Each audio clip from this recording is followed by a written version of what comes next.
Bismillahirrahmanirrahim. Assalamualaikum warahmatullahi wabarakatuh. Allahumma shalli ala Muhammad wa ali Muhammad. Selamat berjumpa kembali dengan seri mata kuliah, seri filsafat timur. Pada bagian ke-10 kita akan membahas Konfusianisme. Sebelumnya kita setelah membahas filsafat timur di bagian ke-9 itu Taoisme yang berasal dari Cina, dan Konfusianisme juga merupakan agama dan filsafat tradisional yang berasal dari kawasan Cina. Konfusianisme adalah pelafalan resmi dunia filsafat Indonesia untuk sebuah ajaran dan filsafat yang berasal dari Cina yang juga dikenal dengan pelafalan berbeda-beda. Secara tradisional orang Indonesia mengenalnya dengan nama Konghucu, pakai KH ya, Konghucu. Tapi kadang ditulis juga dengan kata Konghucu, kadang ditulis secara terpisah Konghucu, dan dikenal sebagai salah satu dari 6 agama yang diakui di Indonesia. Yang lainnya adalah Islam, Kristen Katolik, Kristen Protestan, Hindu, dan Buddha. Dunia internasional sendiri menyebutnya Konfusianisme. Sedangkan orang Cina sendiri kebanyakan menyebutnya dengan kata-kata Kung Fu Zu. Sebagian orang Cina tradisional menyebutnya dengan istilah Rujiao, yang berarti agama dari orang-orang yang lembut hati, terpelajar, dan berbudi pekerti yang luhur.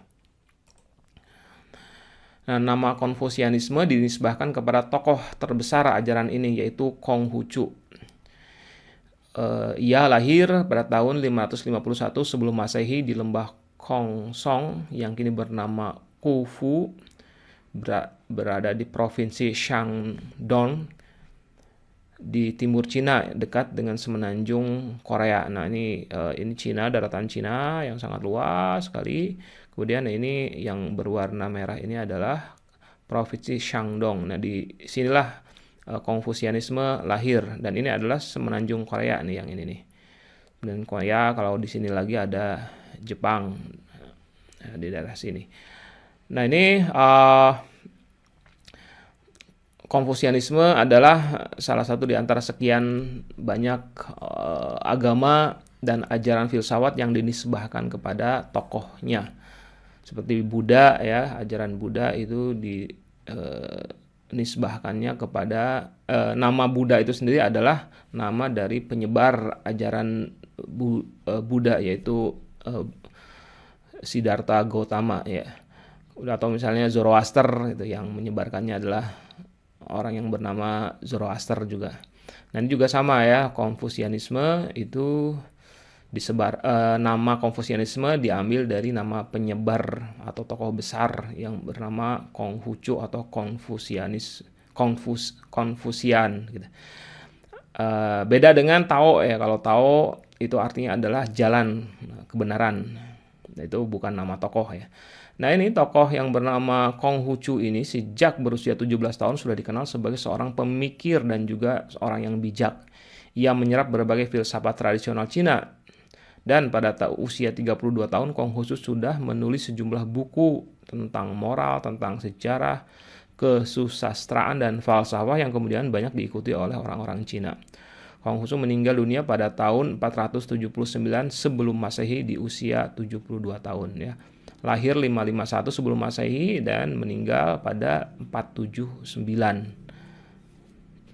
Jadi ini kurang lebih ajaran yang juga yang muncul bersamaan dengan Buddha juga ya. Buddha itu di sekitar tahun itu ya.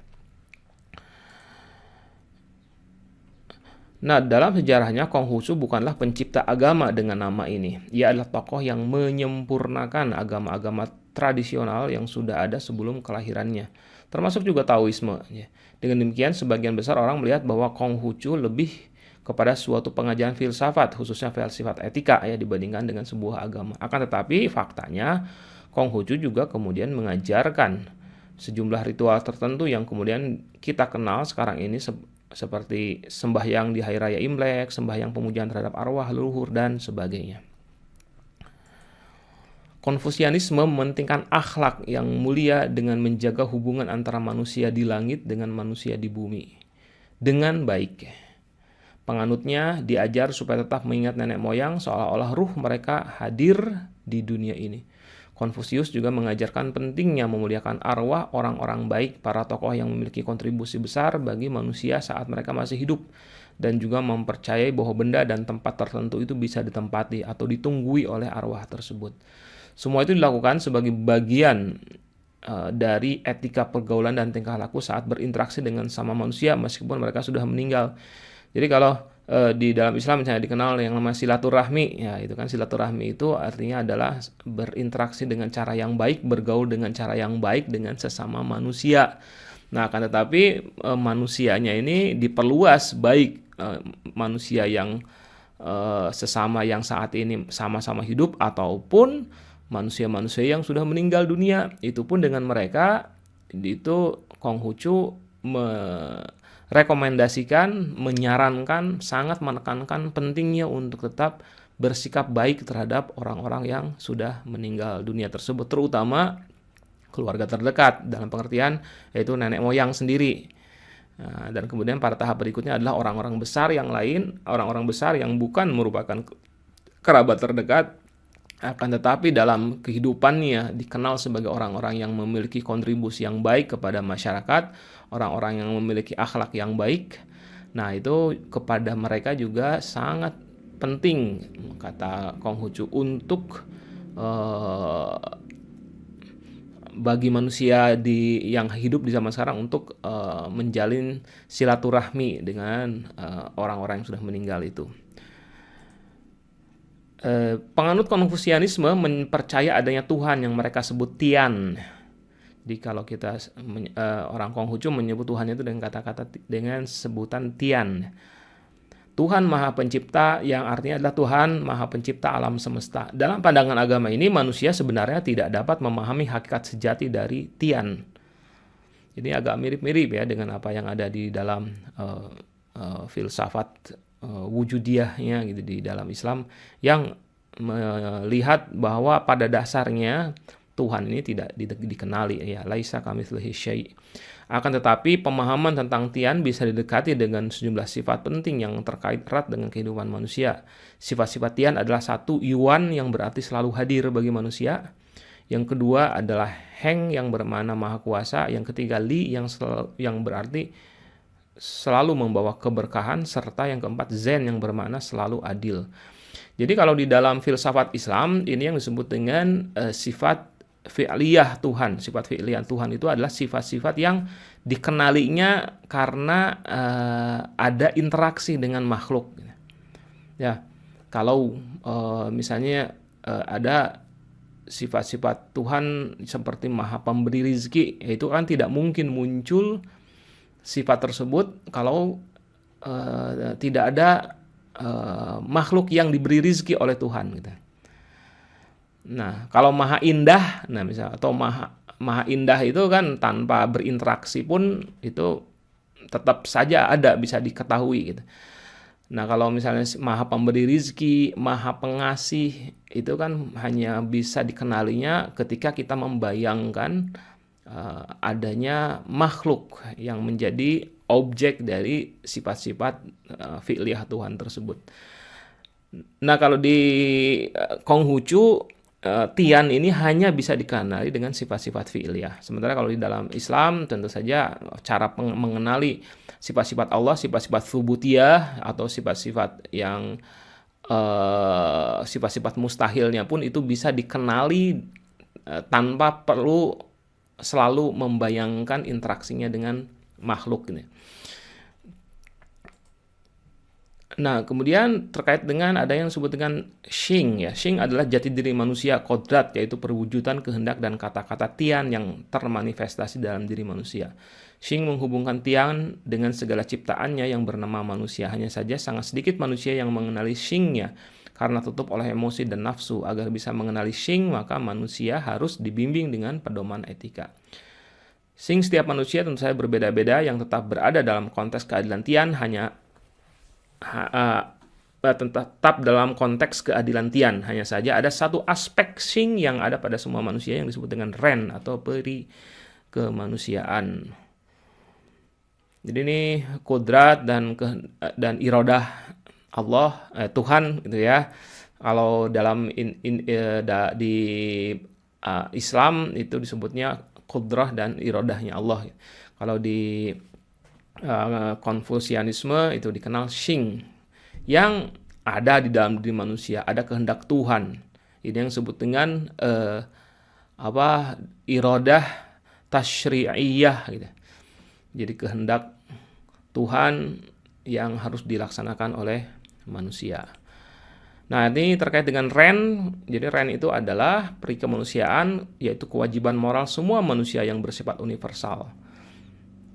Semua manusia tanpa memandang ras, usia, tempat, dan kapan ia hidup memiliki Ren yang sama. Dalam Konfusianisme, Ren terbagi menjadi dua, yaitu Zong yang bermakna setia kepada Tian, yaitu berserah diri, lahir dan batin kepada Tuhan, serta Shu yang bermakna mencintai sama manusia. Jadi ini kalau Ren ini bedanya dengan Xing adalah kalau Xing itu sifatnya kalau Xing itu menyeluruh semua kehendak Tuhan. Dan kehendak Tuhan itu berbeda-beda untuk tiap manusia bergantung kepada potensi yang dimilikinya. Misalnya ada orang yang cerdas, maka dia punya Ren punya Xing yang berbeda dibandingkan dengan manusia yang lain yang kecerdasannya di bawah gitu. Dan lain sebagainya. Sementara kalau Ren itu adalah Xing yang sangat khas gitu, yang merupakan sifat atau kehendak Tian yang bersifat universal. Nah, manusia semuanya harus berserah diri kepada Tuhan dan juga harus mencintai sesama, terlepas dari siapapun dia, gitu kan ya, bagaimanapun juga potensi yang ada pada dirinya. Dan kemudian Konfusianisme sangat mengutamakan persoalan moral dan etika manusia. Menurut mereka, dunia dibangun atas dasar moral. Dunia diciptakan agar terbentuk suatu tata kehidupan yang berlandaskan kepada etika dan kebaikan. Parameter keberhasilan sebuah masyarakat adalah di saat masyarakat tersebut mampu menunjukkan kondisi yang harmonis, saling menyayangi, dan saling membantu. Sebaliknya, jika moral masyarakat dan negara rusak, maka tatanan alam pun menjadi terganggu. Semua keburukan seperti peperangan, banjir, gempa, kemarau panjang, penyakit merajalela, dan lain-lain merupakan akibat dari runtuhnya sistem moral pada masyarakat manusia. Ini juga sangat mirip sekali dengan apa yang diajarkan oleh ajaran Islam ya, yang mengatakan misalnya hadis Rasulullah, innama bu'itsu liutammima makarimal akhlaq. Aku diutus tiada lain untuk menyempurnakan akhlak manusia. Atau yang terkait dengan betapa yang namanya moral atau kerusakan moral itu, dekadensi moral itu menjadi penyebab berbagai macam kerusakan di muka bumi. Ya, ada ayat Al-Qur'an yang mengatakan A'udzubillahi minasyaitonir rajim, zaharal fasadu fil barri wal bahri bima kasabat aydin nas. Telah muncul kerusakan di lautan dan juga di atas muka bumi disebabkan oleh perilaku manusia. Nah, salah satu konsep penting dari Konghucu ialah apa yang disebut dengan Wen, yaitu artinya adalah damai, yang berarti juga kehidupan yang tentram jauh dari peperangan. Bentuk hidup seperti ini adalah hasil dari kebudayaan yang tinggi. Menurut Konghucu, kesuksesan atau kemenangan yang diperoleh suatu negara atas negara lain bukan disebabkan besarnya jumlah tentara, melainkan kemenangan tersebut disebabkan oleh adanya Wen, yaitu budaya yang bernilai tinggi atau seni yang terindah atau filsafat dari syair-syair yang bermutu tinggi pada masyarakat tersebut. Jadi sangat penting sekali menciptakan adanya Wen. Wen itu adalah sifat damai. Ketika masyarakat tersebut dihuni oleh orang-orang yang memiliki kedamaian di dalam dirinya, itu maka ada jaminan yang kuat bahwa masyarakat tersebut akan menang ketika walaupun misalnya harus berkonfrontasi dengan masyarakat yang lain. Nah, memiliki kekuatan yang luar biasa ya untuk bisa survive ketika berhadapan dengan masyarakat-masyarakat yang lain. Wen itu diciptakannya dengan cara apa? Ya dengan hal-hal yang sifatnya kultural ya, dikembangkan yang namanya seni dan budaya. Nah, bagi Konghucu, syair-syair yang bermutu tinggi juga musik yang syahdu merupakan kekuatan rohaniah yang dapat membangkitkan ketentraman pada jiwa manusia. Dan kemudian ada juga yang sangat mirip juga dengan Islam di sini ya, ketika Konghucu memandang bahwa manusia adalah makhluk ciptaan Tuhan yang Maha Esa, pembawa sifat Tuhan dan dunia. Manusia diciptakan melalui kekuatan alam yin dan yang. persatuan antara roh-roh suci. Ya, di sini tentu saja konsep ini yang kemudian berbeda. Dan sifat-sifat hewaniah serta hakikat yang tarus dan abstrak dari 5 unsur. Ada bumi, tumbuh-tumbuhan, logam, api, dan unsur. Unsur yin dan adalah sifat feminim dan unsur yang adalah sifat maskulin. Ini sama ya yang ada di Tao gitu. Keduanya saling melengkapi ya, antara yin dan yang ini untuk melengkapi dan menggenapi.